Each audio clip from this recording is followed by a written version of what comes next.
જય સ્વામિનારાયણ વિદ્યાર્થી મિત્રો, શ્રી સ્વામિનારાયણ ગુરુકુલ રાજકોટ સંસ્થાન દ્વારા આયોજિત SGIS ઓનલાઈન ગુરુકુલમાં હું ઋષિ જોશી આપ સર્વેનું હાર્દિક સ્વાગત કરું છું. વિદ્યાર્થી મિત્રો, કોઈપણ શુભ કાર્યની શરૂઆત જો પ્રભુ સ્મરણથી કરવામાં આવે તો આપણને ચોક્કસ તેમાં સફળતા પ્રાપ્ત થાય છે. તો ચાલો વિદ્યાર્થી મિત્રો, આપણા શિક્ષણ કાર્યની શરૂઆત પણ આપણે પ્રભુ સ્મરણથી કરીએ. તો બોલો સહજાનંદ સ્વામી મહારાજની જય. વિદ્યાર્થી મિત્રો, ધોરણ 10 વિષય સામાજિક વિજ્ઞાન, પ્રકરણ 4, ભારતનો સાહિત્યિક વારસો. વિદ્યાર્થી મિત્રો, આપણા ભારતનો વારસો એટલો વૈવિધ્યપૂર્ણ ને વૈવિધ્યસભર છે જેના પર આપણને ગર્વ હોવું જોઈએ, અને તેમાં બી ખાસ કરીને આપણો સાહિત્યિક વારસો. વિદ્યાર્થી મિત્રો, સાહિત્યિક વારસો કઈ રીતે જન્મ્યો, સાહિત્યમાં કઈ કઈ વસ્તુઓનો સમાવેશ થયો, કયા કયા એવા મહાન સાહિત્યો રચવામાં આવ્યા, તે બધા વિશેની વાત આજે આપણે આ ટોપિકમાં કરીશું. વિદ્યાર્થી મિત્રો, સાહિત્યની વાત કરીએ તે પહેલાં એક નાનકડી વાત કરવા માગું છું. તમે શ્રીમદ ભગવદ્ ગીતા આવું નામ સાંભળ્યું હશે. આપણો ખૂબ જ મહત્ત્વનો ધાર્મિક ગ્રંથ છે. તેની અંદર બીજા અધ્યાયમાં 47મા શ્લોકમાં ભગવાન શ્રી કૃષ્ણએ અર્જુનને કહ્યું છે કે કર્મણ્યવાધિકારસ્તે મા ફલેસુ કદાચન મા કર્મફલ હેતુર્ભુ મા સન્નોસ્તુ કર્મણી. એટલે હે અર્જુન, તું માત્ર કર્મ કર, ફળની ઈચ્છા ના રાખીશ. ફળ આપવું ના આપવું મારા હાથમાં છે. તેમ વિદ્યાર્થી મિત્રો, તમે હમણાં વિદ્યાર્થી અવસ્થામાં છો અને તમારું કર્મ માત્ર ટોપિકમાં પૂરતું ધ્યાન આપવાનું છે. જો તમે ટોપિકમાં પૂરતું ધ્યાન આપશો તો હું ગેરંટી આપું છું કે આ વિષય વસ્તુની અંદર આવનાર દરેક મુદ્દાઓ તમે સહેલાઈથી સમજી શકશો. ચાલો વિદ્યાર્થી મિત્રો, શરૂઆત કરીએ આપણા ઇતિહાસની. અને બીજી એક વાત યાદ રાખજો કે આપણે ઇતિહાસ રટવાનું નથી, રચવાનું છે. તો ચાલો વિદ્યાર્થી મિત્રો જોઈએ. સૌથી પહેલાંના સમયમાં શું હતું કે પ્રાચીન સમયમાં માનવી પોતાના વિચારો, ભાવો, લાગણીઓને બીજા સુધી પહોંચાડવા માટે કેટલાક હાવભાવ, સંકેતો, ચિત્રો કે ધ્વનિઓ કરતો હતો. જે રીતે હું એક નાનકડું ઉદાહરણ આપું કે તમારા ઘરમાં કોઈ બિલાડી આવી હોય તો તેને તમે આવી રીતે બોલાવશો, કાં તો તમારી પાછળ કોઈ કૂતરું દોડે તો તેને તમે હટ હટ એવું કહેશો. તો આ હટ હટ આ શું છે? એક પ્રકારના હાવભાવ છે, ધ્વનિ છે, જે તમે તમારી લાગણી, તમારા મનમાં જે વાત છે તમે એને બોલાવવા માંગો છો અથવા તો ભગાવવા માંગો છો, તે તમે સામેવાળા વ્યક્તિ સુધી પહોંચાડો છો. આમ પહેલાં ધ્વનિઓ વપરાતી હતી, ધ્વનિઓનો ઉપયોગ થતો હતો. એ ધ્વનિના ઉપયોગથી તેમાંથી લિપિ અને બોલીનો વિકાસ થયો, લિપિ અને બોલીનો ઉદ્ભવ થયો. લિપિ એટલે કે અક્ષરો, આપણે જેને કહીએ સામાન્ય ભાષામાં, જે અક્ષરોથી આપણે ભાષા રચાય છે. આમ લિપિનો ઉદ્ભવ થવાથી લિપિએ શું કર્યું? ભાષા ઘડતરમાં મહત્વનો ફાળો ભજવ્યો. અને વિદ્યાર્થી મિત્રો, ભાષા ઘડતર થાય તો સાહિત્ય રચાય. આમ ભાષા એ સાહિત્યનો પાયારૂપ બાબત છે, પાયારૂપ સિદ્ધાંત છે. ભાષા ના હોય તો સાહિત્ય બની શકે નહીં. તો આમ પહેલાંના સમયમાં જે ભાવો, લાગણીઓ બીજા સુધી પહોંચાડવા માટે ધ્વનિઓનો ઉપયોગ થતો હતો, તેમાંથી લિપિ જન્મી અને લિપિએ ભાષા ઘડતરમાં મહત્વનો ફાળો ભજવ્યો. ત્યારબાદ વિદ્યાર્થી મિત્રો, પ્રાચીન કાળથી ભારતીય સાહિત્યને વિદ્વાનોએ બે ભાગમાં વિભાજિત કર્યા છે, એક વૈદિક સાહિત્ય અને એક પ્રશિષ્ટ સાહિત્ય. તે ઉપરાંત લોકબોલીઓમાં બી કેટલુંક સાહિત્ય રચાયું હતું. તેમાંથી આપણે વૈદિક સાહિત્યની વાત કરીએ તો સંસ્કૃત ભાષા તે સમયે સંસ્કૃત ભાષા મુખ્ય ભાષા તરીકે ગણવામાં આવતી હતી. પરંતુ હાલના સમયમાં એવું છે કે સંસ્કૃત ભાષા વધારે કોઈ બોલતું નથી. કેરળ રાજ્યમાં 1-2 ગામ એવા છે કે જ્યાં સંસ્કૃત ભાષા આજે પણ સચવાયેલી છે, પરંતુ એને છોડીને બીજી જગ્યાએ કોઈ જગ્યાએ સંસ્કૃત ભાષા વધારે જોવા મળતી નથી. પરંતુ હા, પૂજા વિધિમાં, યજ્ઞોની અંદર આજે પણ સંસ્કૃત ભાષાનું એટલું જ મહત્વ સચવાઈ રહ્યું છે. વિદ્યાર્થી મિત્રો, આપણા ભારતની પ્રાચીનતમ ભાષા કહેવા જઈએ તો હડપ્પા સમયની હડપ્પા લિપિ છે, પણ આજે પણ તે વણ ઉકેલાયેલી છે. આજે પણ આપણે સમજી શક્યા નથી તે ભાષા શું કહેવા માંગે છે. તે ઉપરાંત આપણે સંસ્કૃત ભાષાની વાત કરીએ તો સંસ્કૃત ભાષાની અંદર પાણિની નામના મહાન વ્યાકરણ શાસ્ત્રી થઈ ગયા, જેમને અષ્ટાધ્યાયી ગ્રંથ, નામ યાદ રાખજો વિદ્યાર્થી મિત્રો, અષ્ટાધ્યાયી પાણિની મહર્ષિ પાણીની વ્યાકરણ શાસ્ત્રી અષ્ટાધ્યાયી ગ્રંથ ક્યારે? ઈસવીસન પૂર્વે 4થી સદીમાં. ક્યારે? ઈસવીસન પૂર્વેની 4થી સદીમાં તેમને અષ્ટાધ્યાયી ગ્રંથની રચના કરી. સ્ટેટમેન્ટ બનાવજો. ધોરણ 10ના વિદ્યાર્થીઓ નાના નાના સ્ટેટમેન્ટ બનાવો, મોટા પ્રશ્નોનો સહેલાઈથી ઉત્તર આપી શકો છો. પ્રશ્ન પૂછાય, મહર્ષિ પાણીનીએ કયા ગ્રંથની રચના કરી? અષ્ટાધ્યાયી. ક્યારે? ઈસવીસન પૂર્વે 4થી સદીમાં. ઓકે, આમ નાના સ્ટેટમેન્ટ બનાવશો તો કેટલા બી પ્રશ્નોના ઉત્તર સહેલાઈથી આપી શકશો.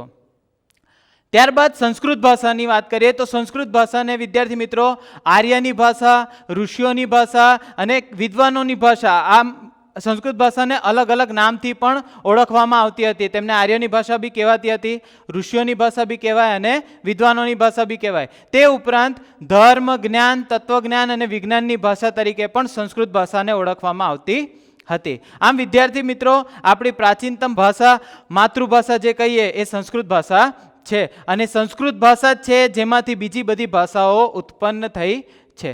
ચાલો વિદ્યાર્થી મિત્રો હવે આપણે આગળના ટોપિક પ્રાચીન ભારતીય સાહિત્ય વિશે અભ્યાસ કરીએ. પ્રાચીન ભારતીય સાહિત્યની અંદર સૌપ્રથમ આવે છે વેદો.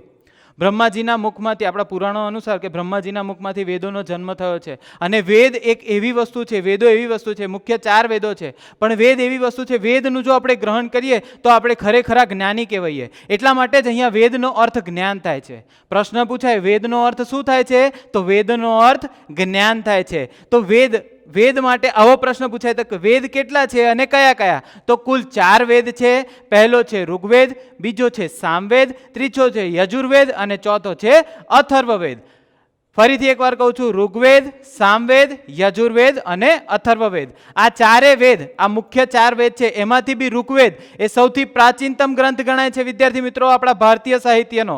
ભારતીય સાહિત્યનો સૌથી પ્રાચીનતમ ગ્રંથ કયો હતો? તો ઋગ્વેદ. ઋગ્વેદ એ સૌથી પ્રાચીન પુસ્તક છે. તેની અંદર 1028 ઋચાઓ એટલે કે શ્લોકો જેને કહીએ આપણે આવેલી છે. પ્રશ્ન પૂછાય ઋગ્વેદમાં કેટલી ઋચાઓ આવેલી છે? તો 1028. ત્યારબાદ ઋગ્વેદ મિત્રો 10 વિભાગોમાં વહેંચાયેલું છે, 10 અલગ અલગ ભાગોમાં વહેંચાયેલું છે. પ્રશ્ન અહીં બી પૂછી શકાય કે ઋગ્વેદ કેટલા ભાગોમાં વહેંચાયેલું છે? તો કુલ 10 ભાગોમાં વહેંચાયેલું છે. ત્યારબાદ વિદ્યાર્થી મિત્રો એક બીજો પ્રશ્ન આવે કે ઋગ્વેદમાં કોની કોની સ્તુતિ કરવામાં આવતી હતી? તો દેવોની, તે સમયમાં ઉષાની વગેરેની સ્તુતિઓ ઋગ્વેદમાં કરવામાં આવતી હતી. અને તે ઉપરાંત ઋગ્વેદની અંદર આર્યોની સામાજિક, ધાર્મિક અને આર્થિક બાબતોનો પણ સમાવેશ કરવામાં આવ્યો હતો. વિદ્યાર્થી મિત્રો ઋગ્વેદ પછી વારી આવે છે સામવેદની. સામવેદની રચના ઋગ્વેદની ઋચાઓનું ગાન, લય અને રાગ સાથે ગાવા માટે કરવામાં આવ્યું. એટલે તમે ગાવા માટે પરથી સમજી શકો છો કે સામવેદની અંદર સંગીતને લગતી તમામ બાબતો આવરી લેવામાં આવી હશે. તે જ કારણે સામવેદને સંગીતની ગંગોત્રી. પ્રશ્ન પૂછાય સામવેદને બીજા કયા નામથી ઓળખવામાં આવે છે? તો સંગીતની ગંગોત્રી. સંગીતની ગંગોત્રી તરીકે કોને ઓળખવામાં આવે છે? તો સામવેદને. આમ પ્રશ્ન ટ્વિસ્ટ કરીને બી પૂછે, તમને પ્રશ્નનો જવાબ આવડવો જોઈએ. સામવેદને સંગીતની ગંગોત્રી તરીકે પણ ઓળખવામાં આવતો હતો. ત્યારબાદ વિદ્યાર્થી મિત્રો આપણો ત્રીજો વેદ આવે છે જે છે યજુર્વેદ. આમ તો વિદ્યાર્થી મિત્રો આ વેદો પોતાની અંદર ભંડાર જ્ઞાનનો ભરીને બેઠા છે કે આપણે ને તમે જો એની વાત કરવા બેસીએ તો બહુ સમય ઓછો પડે, પરંતુ આપણા પાઠ્યપુસ્તકની અંદર જે આપણને માહિતી આપી છે તે પ્રમાણે આપણે ટૂંકમાં એને સમજવાનો પ્રયત્ન કરીશું. ત્યારબાદ વિદ્યાર્થી મિત્રો યજુર્વેદ. યજુર્વેદ યજ્ઞનો વેદ કહેવાય છે. યજ્ઞનો વેદ એક યજુર્વેદ છે અને સાથે સાથે તે 2 પ્રકારે, ગદ્ય અને પદ્ય બંને પ્રકારે તે લખાયેલો છે. યજ્ઞમાં બોલાતા મંત્ર, ક્રિયાઓ, વિધિઓનું વર્ણન યજુર્વેદમાં કરવામાં આવ્યું છે. અને ત્યારબાદ છેલ્લો વેદ આવે છે અથર્વવેદ, જેમાં અનેક પ્રકારના કર્મકાંડો અને સંસ્કારોની વાત કરવામાં આવી છે. આમ વિદ્યાર્થી મિત્રો આપણે પ્રાચીન ભારતીય સાહિત્યની અંદર સૌથી પહેલો મુદ્દો 4 વેદ. અને વેદ કયા છે? કેટલા? તો 4 વેદ છે, ઋગ્વેદ, સામવેદ, યજુર્વેદ અને અથર્વવેદ. વિદ્યાર્થી મિત્રો વેદો પછી ઉપનિષદ. ઉપનિષદ એ બ્રહ્માંડનો આરંભ, જીવન, મૃત્યુ, ભૌતિક અને આધ્યાત્મિક જગત તથા જ્ઞાન, પ્રકૃતિ, દાર્શનિક પ્રશ્નોનું વિવેચન, દરેક વસ્તુઓનો સમાવેશ ઉપનિષદમાં કરવામાં આવ્યો છે. વિદ્યાર્થી મિત્રો બૃહદારણ્ય અને છાંદોગ્ય નામ યાદ રાખજો. બૃહદારણ્ય અને છાંદોગ્ય એ શરૂઆતના ઉપનિષદો છે. પ્રશ્ન પૂછાય શરૂઆતના ઉપનિષદો કયા કયા છે? તો બૃહદારણ્ય અને છાંદોગ્ય. ઉપનિષદો સંવત સ્વરૂપમાં રચાયેલા છે અને મુક્તિકો ઉપનિષદની કુલ સંખ્યા 108 છે. તો આમ વિદ્યાર્થી મિત્રો, ઉપનિષદ પછી આવે છે બ્રાહ્મણ ગ્રંથો. બ્રાહ્મણ ગ્રંથો વેદ મંત્રનો અર્થ સમજવા પદ સ્વરૂપે લખાયેલી ટીકાઓ છે. વેદ મંત્રનો જે અર્થ સમજીએ છીએ તેને પદ સ્વરૂપે લખાયેલી એક પ્રકારની ટીકાઓ છે, જેને આપણે બ્રાહ્મણ ગ્રંથો તરીકે ઓળખીએ છીએ. યજ્ઞો અને તેને લગતી વિધિઓ વિશેની પૂરી માહિતી આપણને બ્રાહ્મણ ગ્રંથોમાંથી મળી આવે છે. ત્યારબાદ આવે છે વિદ્યાર્થી મિત્રો અરણ્યકો.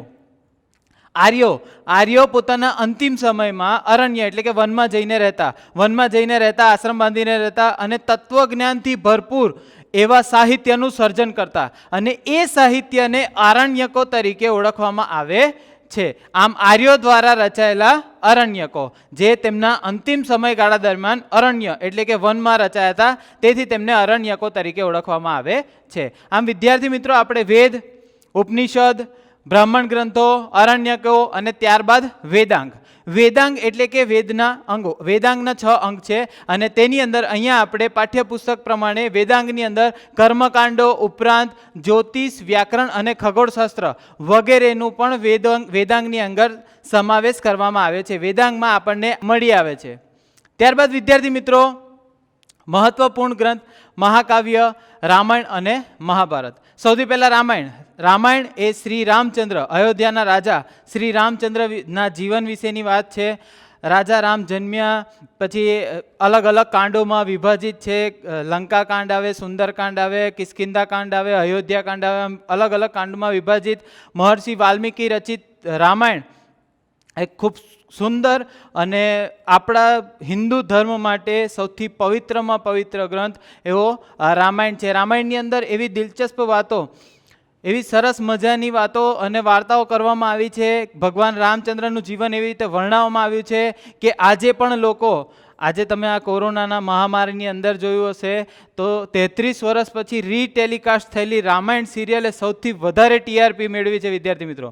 તો રામાયણ એ આજે સિરિયલ સ્વરૂપે બી આપણે જોઈ શકીએ છીએ. રામાયણ ખરેખરમાં આપણા જીવનમાં જે મૂલ્યો, આદર્શો, ભગવાન શ્રી રામચંદ્ર દ્વારા પ્રાપ્ત થયેલા મૂલ્યો અને આદર્શો આપણે આપણા જીવનમાં ઉતારવા જોઈએ અને એમના પ્રમાણે આપણે આપણું જીવન જીવવું જોઈએ. ત્યારબાદ વિદ્યાર્થી મિત્રો આવે છે મહાભારત. રામાયણ એ મહાભારત કરતાં લઘુ છે, નાનું કાવ્ય છે.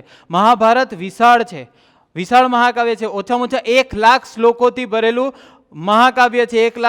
1 લાખ જેટલા શ્લોકો મહાભારતમાં આવેલા છે. તે ઉપરાંત મહાભારતની અંદર શ્રીમદ ભગવદ્ ગીતા, હમણાં આગળ આપણે વિડીયોની શરૂઆત કરી ત્યારે મેં તમને એક શ્લોક કીધો તો શ્રીમદ ભગવદ્ ગીતાનો 2 અધ્યાયનો 47મો શ્લોક. શ્રીમદ ભગવદ્ ગીતા જ્યારે કૌરવો અને પાંડવો વચ્ચે જ્યારે યુદ્ધ થાય છે અને અર્જુન પોતાના હથિયાર મૂકી દે છે, ભગવાન શ્રી કૃષ્ણ ત્યારે તેને ગીતાનું જ્ઞાન આપે છે. જીવથી શિવ સુધીનું તેને રહસ્ય સમજાવે છે અને ત્યારબાદ અર્જુન ફરી પોતાના હાથમાં ગાંડીવ લઈ અને યુદ્ધ કરવા ઊભો થાય છે. આમ ગહન દાર્શનિક સિદ્ધાંતોનું વિવેચન તથા જ્ઞાન, કર્મ અને ભક્તિ માર્ગનું વિવેચન શ્રીમદ ભગવદ્ ગીતામાં કરવામાં આવ્યું છે. આમ વિદ્યાર્થી મિત્રો, આપણે વૈદિક સાહિત્યની અંદર વેદો લઈએ, ઉપનિષદ લઈએ, બ્રાહ્મણ ગ્રંથો, અરણ્યકો, વેદાંગ, રામાયણ, મહાભારત વગેરેનો સમાવેશ આપણે વૈદિક સાહિત્યની અંદર કરી શકીએ છીએ. ત્યારબાદ આપણે સંસ્કૃત ભાષામાં ઘણું એવું મહત્વનું સાહિત્ય રચાયું છે. આ બધી વસ્તુઓ સંસ્કૃત ભાષામાં જ રચાય છે, પરંતુ તે ઉપરાંત સંસ્કૃત સાહિત્યની અંદર આપણે ધાર્મિક અને લૌકિક બંને પ્રકારની રચના જોવા મળે છે. તેમાં પણ શાસ્ત્રો અને સ્મૃતિ ગ્રંથોની રચના, પુરાણો એ વૈદિક ધર્મને સમજવા માટે પુરાણોની રચના કરવામાં આવી છે. પુરાણોમાંથી આપણને વૈદિક ધર્મ વિશેની પૂરેપૂરી માહિતી પ્રાપ્ત થાય છે. ત્યારબાદ વિદ્યાર્થી મિત્રો એક નામ આવે છે કૌટિલ્ય, જેને આપણે ચાણક્ય તરીકે પણ ઓળખીએ છીએ. કૌટિલ્યનું અર્થ શાસ્ત્ર વહીવટી વિજ્ઞાનની ઉત્તમ કૃતિ ગણાય છે. ઉત્તમ કૃતિ કયું? કૌટિલ્યનું અર્થશાસ્ત્ર. પ્રશ્ન પૂછાય કૌટિલ્યએ કોની રચના કરી? અર્થશાસ્ત્રની. તેને શું ગણવામાં આવે છે? તો વહીવટી વિજ્ઞાનની ઉત્તમ કૃતિ પણ ગણવામાં આવે છે. તે ઉપરાંત વિદ્યાર્થી મિત્રો સંસ્કૃત ભાષાની અંદર ગણિત વિજ્ઞાન સંબંધી શાસ્ત્રો, સ્મૃતિ ગ્રંથો, વિવિધ પ્રકારના ગ્રંથો રચાયા હતા. આમ સંસ્કૃત ભાષાની અંદર પણ ભારે એવા સાહિત્યનું ખેડાણ થયેલું જોવા મળે છે. ત્યારબાદ વિદ્યાર્થી મિત્રો આપણે બૌદ્ધ અને ગુપ્ત સાહિત્ય જોઈએ. સંસ્કૃત સાહિત્ય પછી બૌદ્ધ અને ગુપ્ત સાહિત્ય. તેમાં બી બૌદ્ધ સાહિત્ય 3 ભાગમાં વહેંચાયેલું છે, જેને આપણે ત્રિપિટક તરીકે ઓળખીએ છીએ. ત્રિપિટકની અંદર શુદ્ધ પિટક, સૂત્ર પિટક, ટૂંકમાં વાર્તાઓ, વિનય પિટક અને અભિધમ પિટક, ધર્મને લગતી બાબતો, વિનય પિટક એટલે વિનયને લગતી બાબતોનો સમાવેશ આ 3 પિટકમાં કરવામાં આવે છે. એના કારણે આને ત્રિપિટક તરીકે ઓળખવામાં આવે છે. કયા કયા 3 પિટક છે? શુદ્ધ પિટક, વિનય પિટક અને અભિધમ પિટક. ત્યારબાદ વિદ્યાર્થી મિત્રો ગુપ્ત યુગ. ગુપ્ત યુગને સાહિત્યનો સુવર્ણકાળ તરીકે ઓળખવામાં આવે છે, કારણ કે આ ગુપ્ત યુગની અંદર એવા મહાન સાહિત્યકારો ભારતીય સાહિત્યમાં થઈ ગયા જેમના સાહિત્ય આજે પણ એમની જોડ મળતી નથી. એમના સાહિત્ય જેવું સાહિત્ય આજે પણ રચાતું નથી. તેવા સાહિત્યકારોની અંદર કાલિદાસ, ભવભૂતિ, ભારવી, ભર્તુહરી, બાણભટ્ટ, માદ જેવા મહાન સાહિત્યકારો ગુપ્ત યુગમાં થઈ ગયા. તેમાં બી ખાસ કરીને કાલિદાસ વિશ્વવિખ્યાત સાહિત્યકાર હતા. તેમના દ્વારા રચિત કુમાર સંભવમ, રઘુવંશમ, મેઘદૂતમ, ઋતુસંહારમ, અભિજ્ઞાન શાકુંતલમ વગેરે જેવા મહાન સાહિત્યો આજે પણ વિશ્વમાં અજોડ છે. એના જેવી જોડ મળી નથી. વિદ્યાર્થી મિત્રો, અહીંયાથી પ્રશ્નોના જવાબ યાદ કરતા થાઓ, પ્રશ્નોના જવાબ બનાવતા થાઓ. કાલિદાસ દ્વારા રચિત સાહિત્યના નામ જણાવો તો કુમાર સંભવમ, રઘુવંશમ, મેઘદૂતમ, ઋતુસંહારમ, અભિજ્ઞાન શાકુંતલમ, આ દરેક સાહિત્ય કોના દ્વારા રચવામાં આવ્યું છે? કવિ કાલિદાસ દ્વારા. ત્યારબાદ વિદ્યાર્થી મિત્રો બાણભટ્ટે હર્ષચરિત્ર, રાજા હર્ષના જીવન ચરિત્ર વિશેની વાત, તે ઉપરાંત તેમને કાદંબરીની બી રચના કરી હતી. તો બાણભટ્ટ દ્વારા રચિત 2 કૃતિઓ કઈ? તો હર્ષચરિત અને કાદંબરી. ત્યારબાદ ભવભૂતિએ ઉત્તર રામચરિતની રચના કરી. ભારવીનું કિરાતાર્જુન્યમ, વિશાખદત્તનું મુદ્રા રાક્ષસ, શુદ્રકનું મુચ્છકટિકમ, દંડીનું 10 કુમાર ચરિત્રમ. આમ વિદ્યાર્થી મિત્રો ગુપ્ત યુગની અંદર આ દરેક સાહિત્યકારોએ મહાન એવી સાહિત્યની રચના કરેલી આપણને જોવા મળે છે.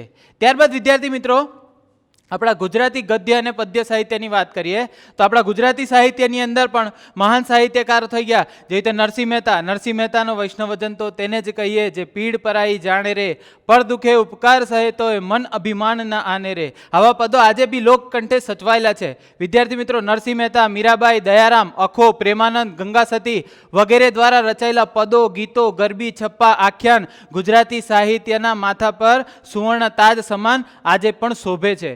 વિદ્યાર્થી મિત્રો, આ લોકોના સમયગાળા પછી નર્મદ, નવલરામ, મહિપતરામ, નીલકંઠ, પન્નાલાલ પટેલ, ઉમાશંકર જોશી જેવા સાક્ષરવર્યોએ ગુજરાતી સાહિત્યને સમૃદ્ધ બનાવ્યું છે. આમ ગુજરાતી સાહિત્ય બી બીજી ભાષાના સાહિત્ય કરતાં નીચું નથી. ગુજરાતી સાહિત્ય બી પોતાનું વર્ચસ્વ ધરાવે છે, કારણ કે ગુજરાતી સાહિત્યમાં બી મહાન એવા સાહિત્યકારો થઈ ગયા છે.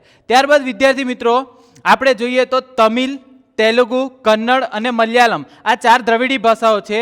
આ સૌથી જૂની, આ દ્રવિડી 4 ભાષાઓની અંદર સૌથી જૂની ભાષા આપણે તમિલને ગણી શકીએ છીએ. પ્રશ્ન પૂછાય 4 દ્રવિડી ભાષાઓ કઈ કઈ છે? તો કે તમિલ, તેલુગુ, કન્નડ અને મલયાલમ. સૌથી જૂની કઈ ભાષા છે? તો તમિલ ભાષા છે.